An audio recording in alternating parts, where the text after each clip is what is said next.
In a small village, there was a boy named Tim. Tim was not very tall like the other boys. He was shorter than them, and some people laughed at him because of his height. They called him the little dwarf. This made Tim sad sometimes, but he was also very smart. Tim loved to learn and read many books.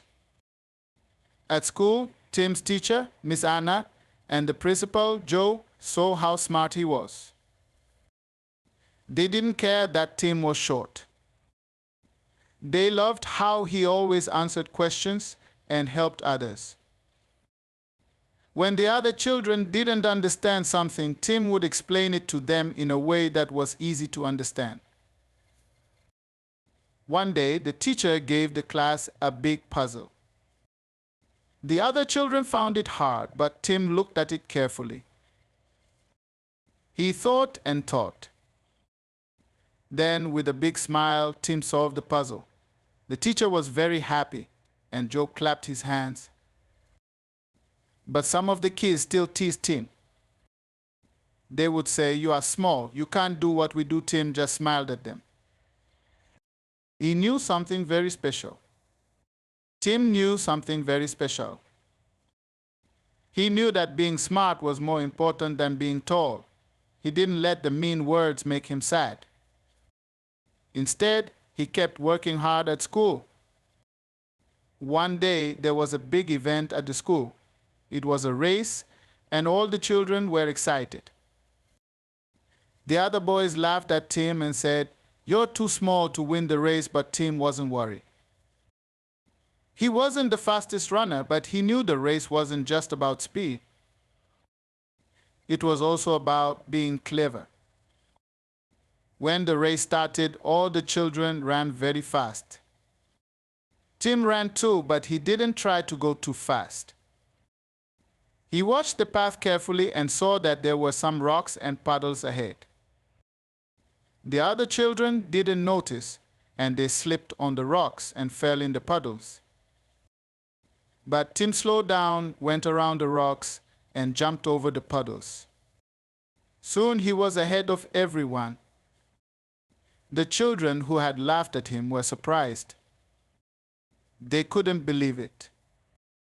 Tim crossed the finish line with a big smile on his face. Everyone cheered for him.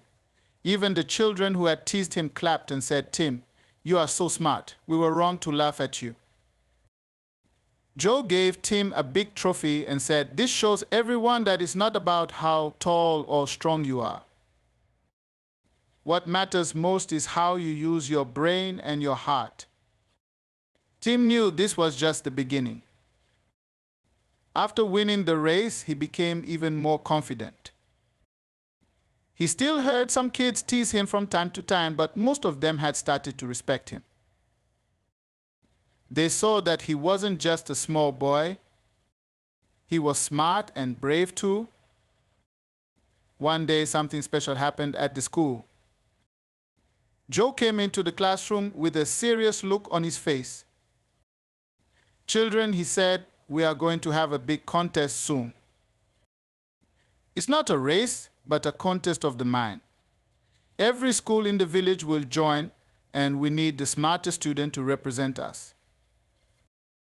The room went quiet. Everyone knew Tim was the smartest, but some still whispered, "Can Tim really do it? He's small." Anna smiled at Tim and said, "I know who we should pick. Tim, would you like to join the contest?" Tim nodded. He knew this was his chance to show everyone that being clever was his superpower.